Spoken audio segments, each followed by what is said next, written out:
Praise the Lord. മർക്കോസ് എഴുതിയ സുവിശേഷം 13-ാം അധ്യായം 1 മുതൽ 37 വരെയുള്ള തിരുവചനങ്ങൾ. അവൻ ദൈവാലയത്തെ വിട്ടു പോകുമ്പോൾ ശിഷ്യന്മാരിൽ ഒരുത്തൻ, ഗുരോ, ഇതാ ഇങ്ങനെയുള്ള കല്ല്, എങ്ങനെയുള്ള പണി എന്ന് അവനോട് പറഞ്ഞു. യേശു അവനോട്, നീ ഈ വലിയ പണി കാണുമ്പോഴോ ഇടിക്കാതെ കല്ലിന്മേൽ കല്ല് ഇവിടെ ശേഷിക്കുകയില്ല എന്ന് പറഞ്ഞു. പിന്നെ അവൻ ഒലിവുമലയിൽ ദൈവാലയത്തിന് നേരെ ഇരിക്കുമ്പോൾ പത്രോസും യാക്കോബും യോഹന്നാനും അന്ത്രയോസും സ്വകാര്യമായി അവനോട്, അത് എപ്പോൾ സംഭവിക്കും? അതിനെല്ലാം നിവർത്തി വരുന്ന കാലത്തിൻ്റെ ലക്ഷണം എന്ത് എന്ന് ഞങ്ങളോട് പറഞ്ഞാലും എന്ന് ചോദിച്ചു. യേശു അവരോട് പറഞ്ഞു തുടങ്ങിയത്, ആരും നിങ്ങളെ തെറ്റിക്കാതിരിപ്പാൻ സൂക്ഷിച്ചുകൊള്ളുവീൻ. ഞാനാകുന്നു എന്ന് പറഞ്ഞുകൊണ്ട് അനേകർ എൻ്റെ പേരെടുത്തു വന്നു പലരെയും തെറ്റിക്കും. എന്നാൽ നിങ്ങൾ യുദ്ധങ്ങളെയും യുദ്ധശ്രുതികളെയും കുറിച്ച് കേൾക്കുമ്പോൾ ഭ്രമിച്ചു പോകരുത്.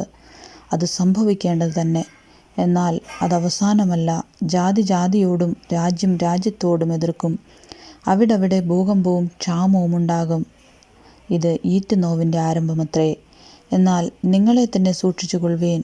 അവർ നിങ്ങളെ ന്യായാധിപ സംഘങ്ങളിൽ ഏൽപ്പിക്കുകയും പള്ളികളിൽ വെച്ച് തല്ലുകയും എൻ്റെ നിമിത്തം നാടുവാഴികൾക്കും രാജാക്കന്മാർക്കും മുമ്പാകെ അവർക്ക് സാക്ഷ്യത്തിനായി നിർത്തുകയും ചെയ്യും. എന്നാൽ സുവിശേഷം മുമ്പേ സകല ജാതികളോടും പ്രസംഗിക്കേണ്ടതാകുന്നു. അവർ നിങ്ങളെ കൊണ്ടുപോയി ഏൽപ്പിക്കുമ്പോൾ എന്തു പറയേണ്ടു എന്ന് മുൻകൂട്ടി വിചാരപ്പെടരുത്. ആ നാഴികയിൽ നിങ്ങൾക്ക് ലഭിക്കുന്നത് തന്നെ പറവീൻ. പറയുന്നത് നിങ്ങൾ അല്ല, പരിശുദ്ധാത്മാവത്രേ. സഹോദരൻ സഹോദരനെയും അപ്പൻ മകനെയും മരണത്തിന് ഏൽപ്പിക്കും. മക്കളും അമ്മയപ്പന്മാരും നേരെ എഴുന്നേറ്റ് അവരെ കൊല്ലിക്കും. എൻ്റെ നാമനിമിത്തം എല്ലാവരും നിങ്ങളെ പകയ്ക്കും. എന്നാൽ അവസാനത്തോളം സഹിച്ചു നിൽക്കുന്നവൻ രക്ഷിക്കപ്പെടും. എന്നാൽ ശൂന്യമാക്കുന്ന മ്ലേച്ഛത നിൽക്കരുതാത്ത സ്ഥലത്ത് നിൽക്കുന്നത് നിങ്ങൾ കാണുമ്പോൾ വായിക്കുന്നവൻ ചിന്തിച്ചു കൊള്ളട്ടെ. അന്ന് യഹൂദ്യദേശത്തുള്ളവർ മലകളിലേക്ക് ഓടിപ്പോകട്ടെ. വീട്ടിന്മേൽ ഇരിക്കുന്നവർ അകത്തേക്ക് ഇറങ്ങിപ്പോകുകയോ വീട്ടിൽ നിന്ന് വല്ലതും എടുപ്പാൻ കടക്കുകയോ അരുത്. വയലിൽ ഇരിക്കുന്നവൻ വസ്ത്രം എടുപ്പാൻ മടങ്ങിപ്പോകരുത്. ആ കാലത്ത് ഗർഭിണികൾക്കും മുല കുടിക്കുന്നവർക്കും അയ്യോ കഷ്ടം. എന്നാൽ അത് ശീതകാലത്ത് സംഭവിപ്പാതിരിപ്പാൻ പ്രാർത്ഥിപ്പീൻ. ആ നാളുകൾ ദൈവം സൃഷ്ടിച്ച സൃഷ്ടിയുടെ ആരംഭം മുതൽ ഇന്നുവരെ സംഭവിച്ചിട്ടില്ലാത്തതും ഇനിമേൽ സംഭവിക്കാത്തതും ആയ കഷ്ടകാലമാകും. കർത്താവ് ആ നാളുകളെ ചുരുക്കിയിട്ടില്ല എങ്കിൽ ഒരു ജഡവും രക്ഷിക്കപ്പെടുകയില്ല.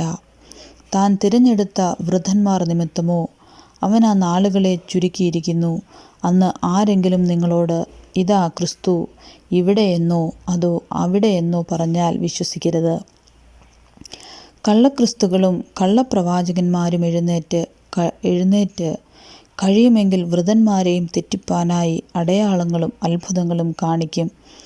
നിങ്ങളോ സൂക്ഷിച്ചുകൊള്ളുവീൻ. ഞാൻ എല്ലാം നിങ്ങളോട് മുൻകൂട്ടി പറഞ്ഞുവല്ലോ.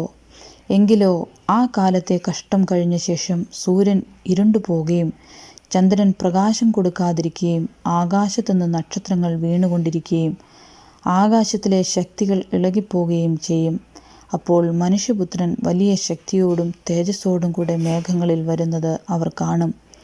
അന്ന് അവൻ തൻ്റെ ദൂതന്മാരെ അയച്ച് തൻ്റെ വൃദ്ധന്മാരെ ഭൂമിയുടെ അറുതി മുതൽ ആകാശത്തിൻ്റെ അറുതി വരെയും 4 ദിക്കിൽ നിന്നും കൂട്ടിച്ചേർക്കും. അത്തിയെ നോക്കി ഒരു ഉപമ പഠിപ്പീൻ. അതിൻ്റെ കൊമ്പ് ഇളതായി ഇല തളിർക്കുമ്പോൾ വേനൽ അടുത്തു എന്ന് നിങ്ങൾ അറിയുന്നുവല്ലോ. അങ്ങനെ നിങ്ങളും ഇത് സംഭവിക്കുന്നത് കാണുമ്പോൾ അവൻ അടുക്കെ വാതുക്ക തന്നെ ആയിരിക്കുന്നു എന്നറിഞ്ഞുകൊള്ളുവേൻ. ഇതൊക്കെയും സംഭവിക്കുവോളം ഈ തലമുറ ഒഴിഞ്ഞു പോകുകയില്ലെന്ന് ഞാൻ സത്യമായിട്ട് നിങ്ങളോട് പറയുന്നു. ആകാശവും ഭൂമിയും ഒഴിഞ്ഞു പോകും, എൻ്റെ വചനങ്ങളോ ഒഴിഞ്ഞു പോകുകയില്ല. ആ നാളും നാഴികയും സംബന്ധിച്ചോ പിതാവല്ലാതെ ആരും സ്വർഗത്തിലെ ദൂതന്മാരും പുത്രനും കൂടെ അറിയുന്നില്ല. ആ കാലം എപ്പോൾ എന്ന് നിങ്ങൾ അറിയായ്കകൊണ്ട് സൂക്ഷിച്ചുകൊള്ളുവീൻ. ഉണർന്നും പ്രാർത്ഥിച്ചും കൊണ്ടിരിപ്പീൻ. ഒരു മനുഷ്യൻ വീട് വിട്ട് പരദേശത്ത് പോകുമ്പോൾ ദാസന്മാർക്ക് അധികാരവും അവനവന് അതത് വേലയും കൊടുത്തിട്ട് വാതിൽ കാവൽക്കാരനോട് ഉണർന്നിരിപ്പാൻ കൽപ്പിച്ചതുപോലെ തന്നെ.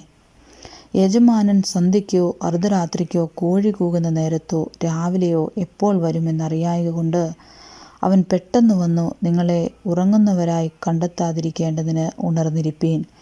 ഞാൻ നിങ്ങളോട് പറയുന്നതോ എല്ലാവരും പറയുന്നത് ഉണർന്നിരിപ്പീൻ. ആമേൻ.